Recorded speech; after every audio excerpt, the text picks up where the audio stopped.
Muchas gracias. Muy buenos días, señor presidente del Senado, senador Ricardo Lagos Weber, honorables senadoras y senadores. Agradezco la invitación extendida al Consejo del Banco Central de Chile para presentar el informe de política monetaria IPOM. Como es habitual, en septiembre de cada año, este coincide con el informe anual del Consejo del Banco Central al Senado, donde presentamos nuestra visión de los hechos macroeconómicos y financieros recientes de la economía chilena e internacional, así como sus perspectivas e implicancias para la conducción de la política monetaria. Tras más de 2 años en valores por sobre el rango de tolerancia, en julio la inflación anual del IPC descendió a 4%. El escenario base que les presentaré en unos momentos, al igual que las expectativas privadas, contemplan que seguirá acercándose a 3% en los próximos meses, para cerrar el año en 3,5%. El largo tiempo que la inflación ha permanecido elevada ha sido consecuencia de una significativa depreciación del peso, determinada por el necesario reacomodo de una economía que se ha enfrentado al fin del superciclo de los precios de las materias primas, al término de un ciclo de inversión minera extraordinariamente pronunciado y a un menor dinamismo interno que ha ido de la mano de una baja en la capacidad de crecimiento de largo plazo del país. El Banco Central ha contribuido en esta transición con una política monetaria más expansiva que ha suavizado el ciclo y apoyado la depreciación del peso en un contexto de un esquema de tipo de cambio flexible. Aunque dicha depreciación ha elevado transitoriamente la inflación, ha ayudado a la necesaria reasignación de recursos entre sectores. Todo esto en un contexto en que las expectativas de inflación y la credibilidad de la política monetaria se han mantenido intactas. Como les mencioné, el escenario base IPOM prevé que la inflación seguirá disminuyendo para converger a 3%, algo antes de lo previsto en junio. Esto considera que, en el corto plazo, el tipo de cambio se mantendrá en torno a los niveles observados al cierre estadístico de IPOM. Sin embargo, es evidente que ello está sujeto a grados relevantes de incertidumbre porque los riesgos persisten. En el IPOM pasado, una de las preocupaciones en el frente externo era el llamado Brexit. Sin embargo, y al contrario de lo esperado, su aprobación hizo aumentar la percepción de los mercados de que las políticas monetarias en el mundo desarrollado se mantendrían altamente expansivas por más tiempo, lo que ha llevado a que las condiciones financieras globales y para el mundo emergente en particular sean más favorables que lo previsto en la primera mitad del año. Aunque en las últimas semanas esto se ha revertido parcialmente, el ánimo de los mercados es mejor al previsto, incluso considerando que se espera en los próximos meses que la Reserva Federal vuelva a aumentar su tasa de política monetaria. La inflación de servicios, típicamente asociada a los no transables, no muestra cambios mayores y se espera que continúe con su gradual proceso de desaceleración. Los datos de actividad y demanda del segundo trimestre tampoco mostraron mayores novedades y las proyecciones para este y el próximo, que les detallaré más adelante, solo cambian marginalmente. En este contexto, hemos mantenido la tasa de política monetaria, TPM, en 3,5% durante los últimos meses. Al mismo tiempo, hemos cambiado el sesgo de nuestra política monetaria, indicando que, de darse el escenario base, durante el horizonte de proyección no será necesario concretar los aumentos que habíamos previsto hasta el IPOM anterior. En cuanto al frente interno, como también lo fue en el IPOM de junio, la principal preocupación dice relación con el bajo crecimiento que sigue experimentando la economía chilena. Para este año esperamos un crecimiento entre 1,5% y 2%, y para el próximo entre 1,75% y 2,75%. De darse este escenario, la economía completará 4 años de crecimiento promedio anual en torno a 2%. Ciertamente, esto no es satisfactorio. Es algo de lo cual no solo debemos preocuparnos, sino que debemos asumir como prioridad. Es importante destacar que, aunque en el escenario base no esperamos deterioros adicionales del panorama externo, tampoco esperamos un repunte significativo de la actividad y la demanda. Ello, de alguna forma, hace cada vez más prioritario que como país profundicemos nuestro análisis sobre aquellos elementos internos que podrían estar frenando nuestro crecimiento. Ahora permítanme detallarles el escenario macroeconómico que consideramos más probable para los próximos trimestres y los riesgos inherentes en él. Como señalé en un comienzo, en julio la inflación anual volvió al rango de tolerancia. El comportamiento del tipo de cambio ha sido un factor clave en este proceso, pues ha permitido dejar atrás los efectos alcistas de la fuerte depreciación del peso entre 2013 y 2015.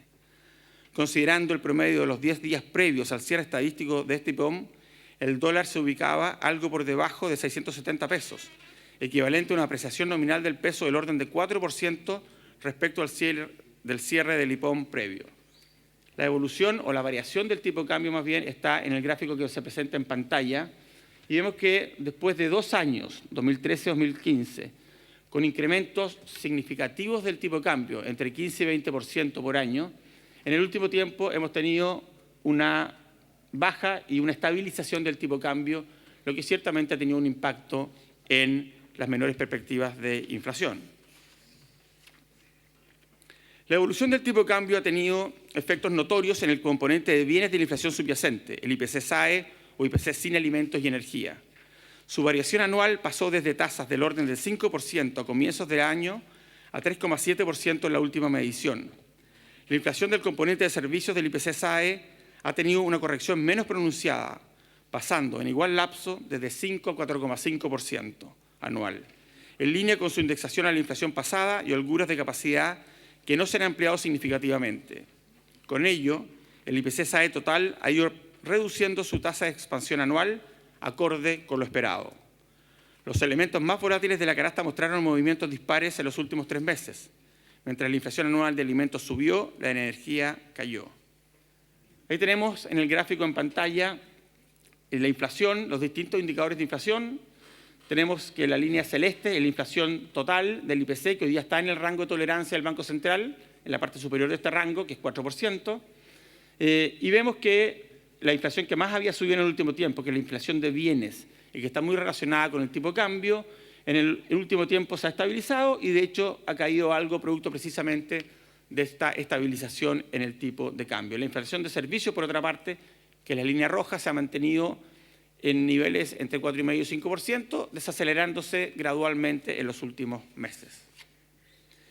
El escenario base de Stipom considera que la inflación anual del IPC seguirá acercándose a 3% en los próximos meses, cerrando 2016 en 3,5%. El IPC subyacente, IPC-SAE, tendrá un descenso hacia 3% más rápido que el IPC total, y a comienzos de 2017 estará bajo ese valor. Este escenario contempla una convergencia de la inflación a la meta algo más pronta que la prevista en junio, que en parte depende que el tipo de cambio en el corto plazo muestre una relativa estabilidad. Como se mencionó, ello está sujeto a grados de relevantes de incertidumbre, como lo ilustran las fluctuaciones que ha tenido la paridad a lo largo de los últimos meses. Ahí tenemos las proyecciones de inflación del IPC en la parte izquierda de este gráfico y el IPC subyacente sin alimentos y energía en la parte derecha. Y vemos en rojo nuestra proyección actual, en verde la proyección de junio. Para la inflación total, las proyecciones no difieren mayormente. Para la inflación subyacente, la inflación total, que es la inflación subyacente, caería más rápido que lo que se estimaba en el mes de junio. Como supuesto de trabajo, las proyecciones consideran que el tipo de cambio real fluctuará en torno a sus niveles actuales a lo largo del horizonte de proyección, en línea con la evaluación de que hoy no se encuentra lejos de lo predicho por sus fundamentos de largo plazo. Ahí tenemos el tipo de cambio real en esa lámina, que es el tipo de cambio ajustado por inflación interna y externa, y vemos que en la actualidad el tipo de cambio está en un nivel que es similar al promedio de los últimos 15 años y está por arriba del promedio de los últimos 20 años. Como supuesto de trabajo en este informe de política monetaria, tenemos que se mantiene en torno a estos niveles. En el plano internacional, pese a la reversión de las últimas semanas, las condiciones financieras externas para las economías emergentes son mejores que las previstas en los escenarios base de los últimos informes de política monetaria. Ahí tenemos, por ejemplo, la tasa LIBOR a 90 días en distintos informes de política monetaria y vemos que esta se ha ido moviendo hacia abajo. Es decir, hoy día esperamos condiciones financieras más favorables o tasas de interés externas más bajas de los que esperábamos hace un tiempo atrás. Esta mejora ha ido de la mano de una percepción en los mercados de mayor persistencia en la expansividad de la política monetaria en el mundo desarrollado.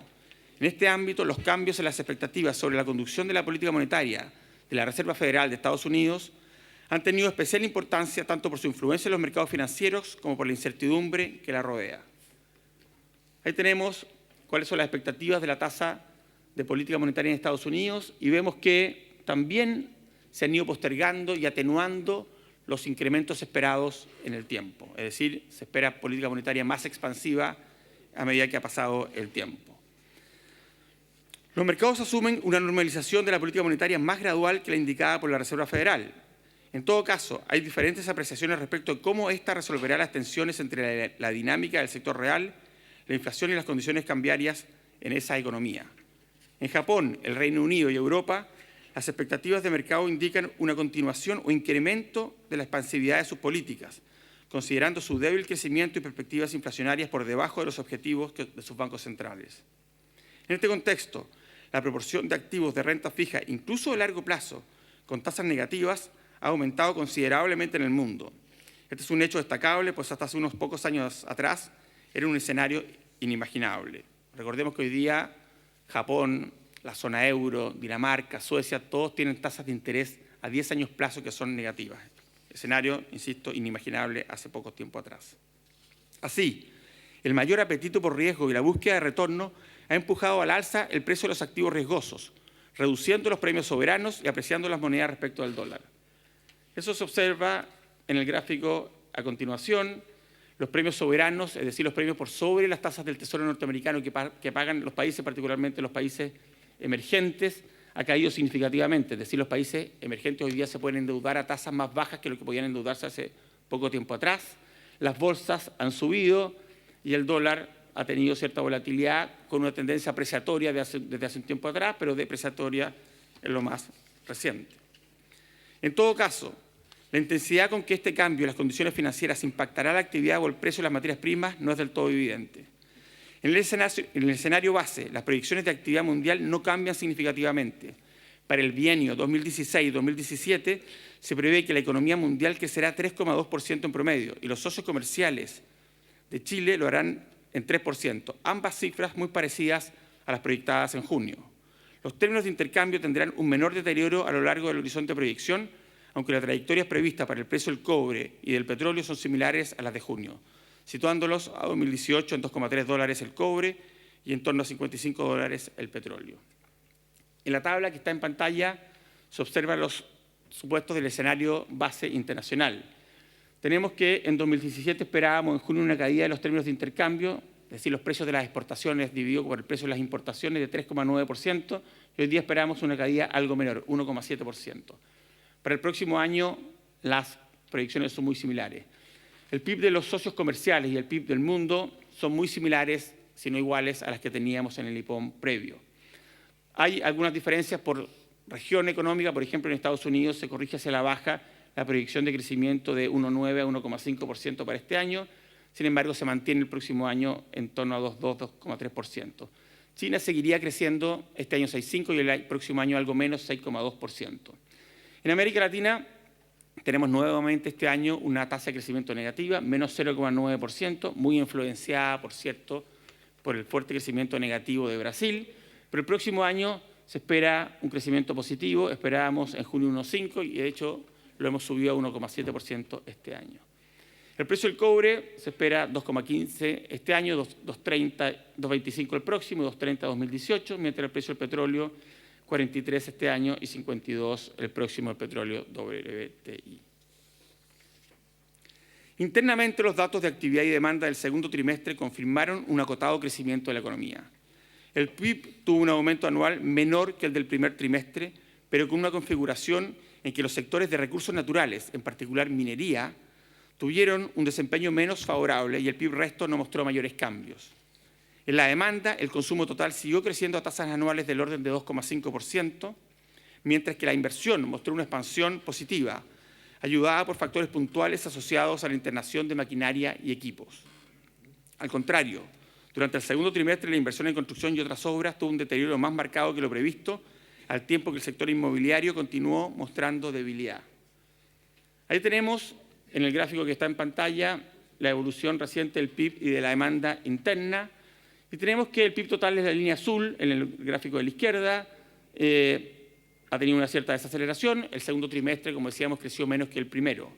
¿Dónde está la mayor diferencia? En esta línea verde acá, que es el PIB de recursos naturales, que particularmente o principalmente se explica por minería, donde hay una caída muy significativa en su crecimiento, de hecho está con crecimiento negativo.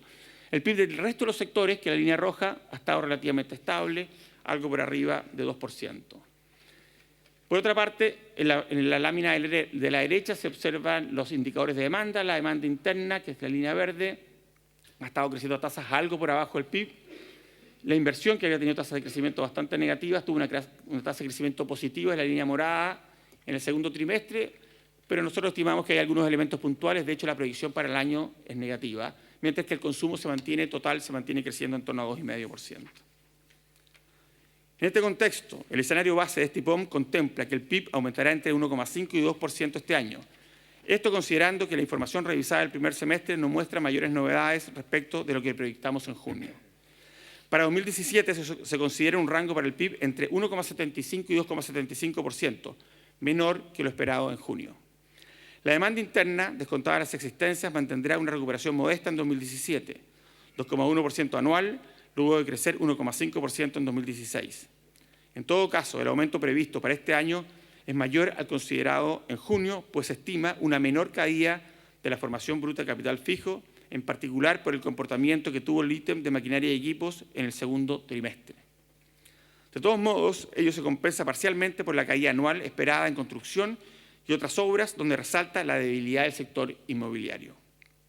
Para 2017, la proyección de crecimiento de la formación bruta de capital fijo se mantendrá en cerca de 1% anual y seguirá afectada por la baja de la inversión minera y compensada por el crecimiento de la inversión en el resto de los sectores. Como porcentaje del PIB, la formación bruta de capital fijo real y nominal continuarán siendo inferiores a sus valores de 2015. La real promediará 22,7% del PIB en el bienio 2016-2017 y la nominal promediará 21,9% en igual periodo. En cuanto al consumo, los cambios son menores y sigue considerándose que crecerá en torno a 2,5% anual en 2016 y 2017, similar a su expansión en 2015. El escenario interno se muestra en la tabla a continuación. Nuestra proyección para el PIB de este año es 1,5 a 2%. Recordemos que nosotros en el informe de política monetaria de junio acortamos el rango de proyección de 1 punto a 0,75 puntos porcentuales. Teníamos entonces en junio 1,25 a 2%. ¿Qué es lo que hemos hecho en este informe de política monetaria? Hemos acortado a medio punto, como lo hacemos siempre en septiembre, y cortamos la parte de abajo del rango y por lo tanto quedó entre 1,5 y 2%. Para el año 2017, el crecimiento lo estimábamos en junio entre 2 y 3%, y hoy día lo bajamos marginalmente a un rango entre 1,75 y 2,75%. La demanda interna es igual que lo que esperábamos en el IPOM previo. La inversión, no obstante, es algo mejor o cae algo menos en esta proyección de lo que esperábamos que cayera en junio. Esperábamos que cayera 2,4 en ese entonces, hoy día esperamos que caiga 1,5% y que el próximo año tenga un crecimiento de 0,7%. El consumo estaría creciendo a tasa de 2,4% este año y 2,5% el próximo. Las exportaciones, 1 este año, 2 el próximo, mientras que la cuenta corriente, que esperábamos que tuviera un déficit de 2,2% del producto, hoy día esperamos un déficit de 1,6% del producto, muy similar al 1,8% que esperamos para el próximo año. Como supuesto de trabajo, las proyecciones consideran que la trayectoria del gasto público será coherente con la regla fiscal y con los anuncios del Gobierno de seguir una senda de consolidación presupuestaria. También toman en cuenta que los determinantes del gasto interno no han tenido grandes cambios en los últimos meses. Las importaciones de bienes, descontados algunos factores puntuales, muestran un crecimiento acotado y la confianza de consumidores y empresas se ha sostenido en niveles bajos desde una perspectiva histórica. El mercado laboral exhibe un ajuste gradual, lo que se espera continúe en el escenario base. En el gráfico que está en pantalla se muestra la evolución de algunos indicadores del mercado laboral. Tenemos la tasa de desempleo, que ha ido aumentando gradualmente en los últimos meses, tal como nosotros lo habíamos previsto en los IPOM previos. Hoy día está algo por arriba del 7%. Nosotros esperamos que esa trayectoria siga, aunque acotadamente. No esperamos un gran aumento, pero sí esperamos algún aumento. También lo que se ha visto en el último tiempo es una desaceleración muy importante del empleo asalariado. Obviamente, el empleo total, la desaceleración ha sido menor que la que muestra el empleo asalariado porque ha habido un aumento importante del empleo por cuenta propia. Es importante notar que estas proyecciones consideran que las bajas cifras de inversión efectiva y esperada han reducido el crecimiento tendencial y potencial de la economía. Se debe recordar que por crecimiento tendencial entendemos el crecimiento posible de alcanzar en el mediano plazo. El crecimiento potencial, por otra parte, difiere del tendencial en cuanto puede ser afectado por shocks transitorios a la productividad y limitaciones temporales al uso de factores que alteran la capacidad productiva de corto plazo, pero no la de largo plazo. Por ello, es que nuestras estimaciones de crecimiento del PIB tendencial son algo mayores que las del crecimiento del PIB potencial. Los resultados de nuestras últimas estimaciones muestran que, por un lado, el crecimiento tendencial se ubica en 3,2%, 3 décimas menos que lo estimado hace un año. Por otra parte, para los años 2016 y 2017, estimamos que el crecimiento potencial se ubicará entre 2,5 y 3%, lo que se compara con valores de entre 3 y 3,5% estimados hace un año para el mismo periodo. Además, los datos sugieren que la convergencia del crecimiento potencial hacia el tendencial tardará más que lo previsto. De todos modos, la evaluación sobre el nivel actual de la brecha de actividad no es muy distinta que la anticipada hace un año. Esto porque, si bien desde entonces la predicción de crecimiento del PIB para 2016 se ha corregido a la baja en algo más de un punto porcentual, al mismo tiempo se redujo la estimación de crecimiento potencial y además el crecimiento de 2015 se corrigió al alza. Ahí tenemos lo que llamamos las brechas de capacidad, que básicamente el producto menos el producto potencial. ¿Qué es lo que muestra este gráfico? Que básicamente la línea amarilla es la que tenemos, este IPOM, la línea roja es la que teníamos en el IPOM de junio, que las brechas de capacidad fueron menores de las que estimábamos entonces durante 2015 y una parte de 2016, pero que han convergido y de hecho la brecha se irá ampliando algo más rápido, no mucho, pero algo más rápido de lo que pensábamos entonces. De alguna forma, lo que muestra este gráfico también es que las brechas de capacidad son acotadas, que no hay mucha diferencia entre el producto efectivo y el producto potencial. En los últimos meses, las condiciones financieras desde el punto de vista del costo del crédito se han mantenido favorables. Las tasas cobradas en las colocaciones comerciales de consumo e hipotecarias están en torno a los mínimos históricos. Al mismo tiempo, el crecimiento del stock de colocaciones de consumo y comerciales se ha recuperado respecto a los niveles que mostraban hace un año. Lo contrario ocurre con las colocaciones hipotecarias, que muestran un crecimiento menor al de comienzos de año. Este ambiente de bajo costo del crédito se da en un contexto en que las tasas de largo plazo también son bajas. Esto último es la respuesta tanto a la expansividad de la política monetaria en Chile y el mundo como a condiciones más estructurales. Ahí tenemos tasas de interés, la evolución reciente de tasas de interés. En el gráfico de la izquierda están las tasas de interés de los instrumentos del Banco Central de largo plazo, de 5 y 10 años. Y vemos que todas han tenido una clara tendencia hacia la baja y, de hecho, se ubican en o cerca de sus mínimos históricos. También tenemos en el gráfico de la derecha las tasas de interés por tipo de colocación, vivienda, consumo y comercial. Y vemos que también todas han tenido una clara tendencia hacia la baja, más allá de volatilidades puntuales. De hecho, en el último tiempo, las tasas de interés de colocaciones han seguido reduciéndose. En todo caso, información cualitativa como la encuesta de crédito bancario del segundo trimestre y el informe de percepciones de negocios de agosto muestra que se percibe una demanda por crédito más débil. Según quienes reportan en estas fuentes, ello se debe a la falta de proyectos de inversión y los temores a la estabilidad laboral.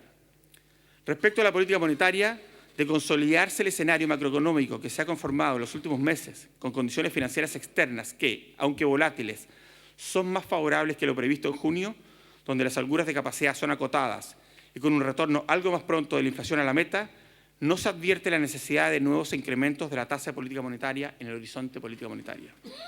En concordancia con ello, se considera como supuesto de trabajo que la tasa de política monetaria se mantendrá en su nivel actual durante el horizonte de proyección.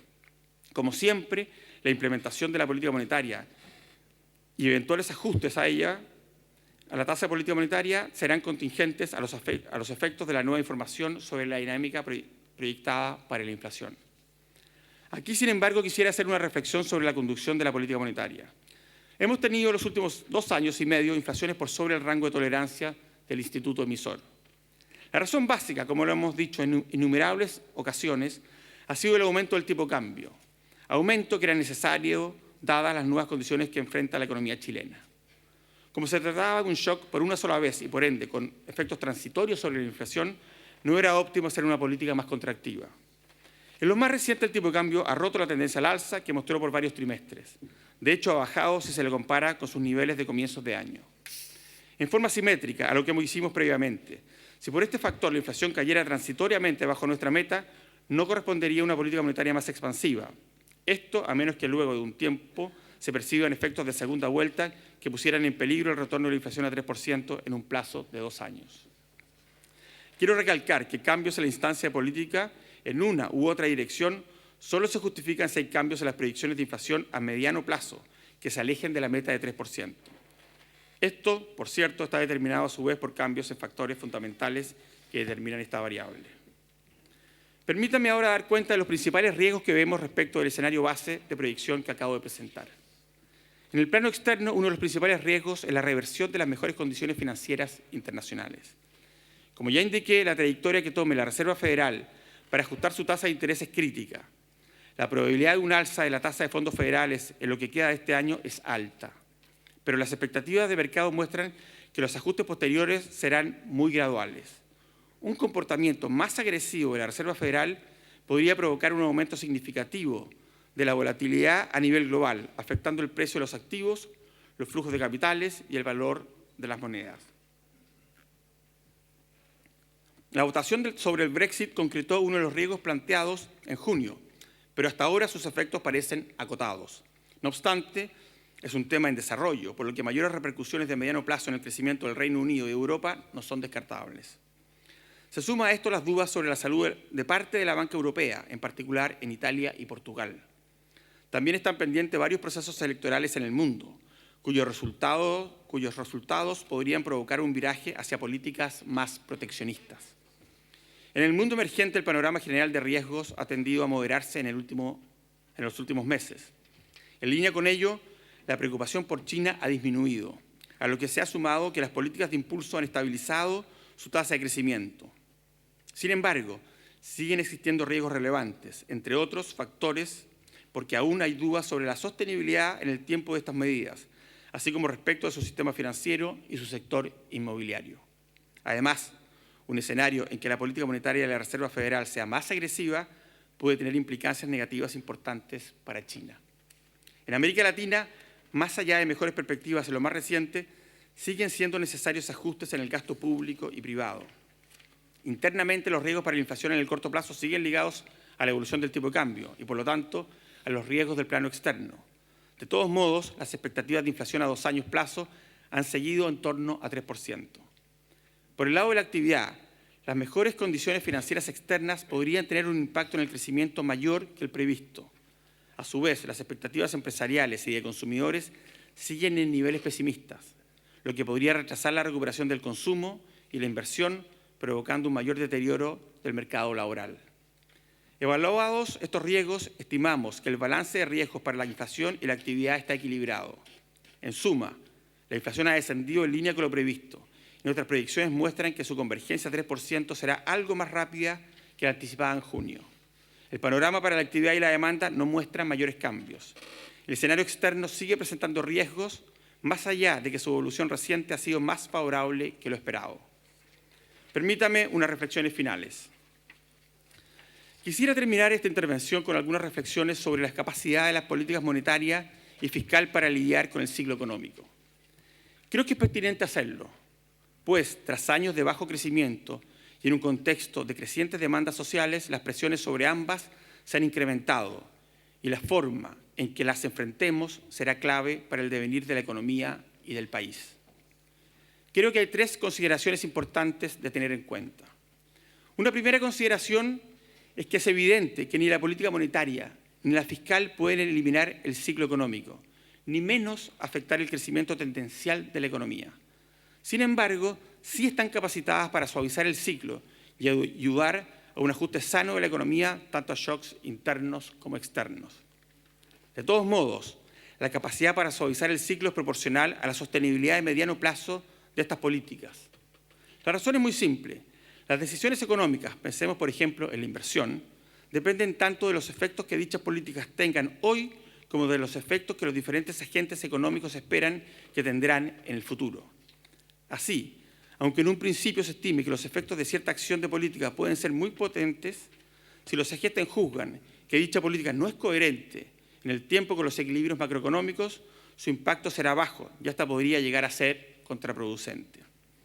En el caso de la política fiscal, este problema ha sido encarado adecuadamente en nuestro país, al instaurarse una regla que que establece que el gasto debe ser coherente con la capacidad de la economía para generar ingresos en el mediano plazo. Esta es una regla de política que ha sido observada con atención e incluso imitada en otros países. Abandonarla no solo puede provocar problemas en el futuro, sino que puede reducir hoy el efecto macroeconómico del gasto fiscal.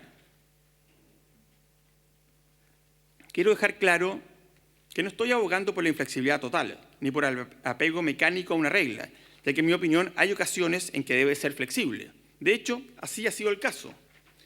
Mi preocupación apunta más bien a si ya hemos agotado esos grados de flexibilidad. Recordemos que hace poco más de un año se modificó el objetivo inicial de un balance estructural o déficit cero. Adicionalmente, para adecuarse a las revisiones en el precio de largo plazo del cobre y en el PIB tendencial, ambos cambios que reducen la capacidad de gasto, el Ministerio de Hacienda decidió recalcular la regla cada año con los parámetros nuevos y desde ahí disminuir en 0,25 puntos porcentuales del PIB el déficit estructural. Sin duda que esta es una manera de ajustarse gradualmente a los nuevos límites que la regla pone al gasto fiscal, pero evidentemente implica que en un ciclo donde los parámetros clave se revisan a la baja, estaremos mayor tiempo gastando por sobre los ingresos de mediano plazo. La baja deuda neta del fisco, herencia de una política fiscal responsable, ha permitido hacer este ajuste gradual sin mayores sobresaltos. Sin embargo, los espacios son limitados y la deuda ha ido aumentando. En este contexto, me preocupa especialmente que la acumulación de compromisos termine tensionando las finanzas públicas. En el caso de la política monetaria, el límite está en la credibilidad. Existe una meta explícita, la meta de inflación, y un mercado que está día a día emitiendo un juicio respecto de si el manejo de la política monetaria es coherente o no con el logro de esa meta. En la medida que el mercado siga confiando en la capacidad y sobre todo en el compromiso del Banco Central de llevar la inflación a 3% en el horizonte de 2 años, una política monetaria más expansiva tendrá éxito. El día que eso no ocurra, pasará lo contrario. Es por eso que somos majaderos en repetir nuestra preocupación por las expectativas de inflación, enfatizando que haremos lo que sea necesario para que esté en 3% en el horizonte de proyección. La buena noticia es que hemos sido exitosos. A pesar de la alta volatilidad de la inflación, producto principalmente de las grandes variaciones del tipo de cambio, las expectativas a 2 años han permanecido en 3%. Esto nos anima a mantener la guardia en alto y a no descuidar lo logrado tratando de exigirle a la política monetaria más de lo que puede dar.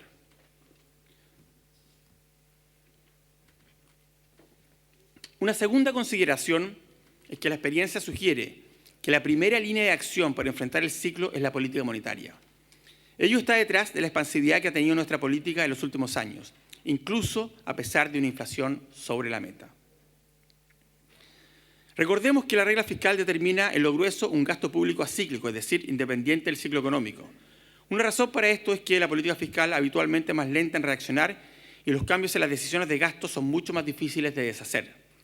Por ello, la política monetaria es clave frente a fluctuaciones cíclicas de la economía y por eso hemos actuado como lo hemos hecho.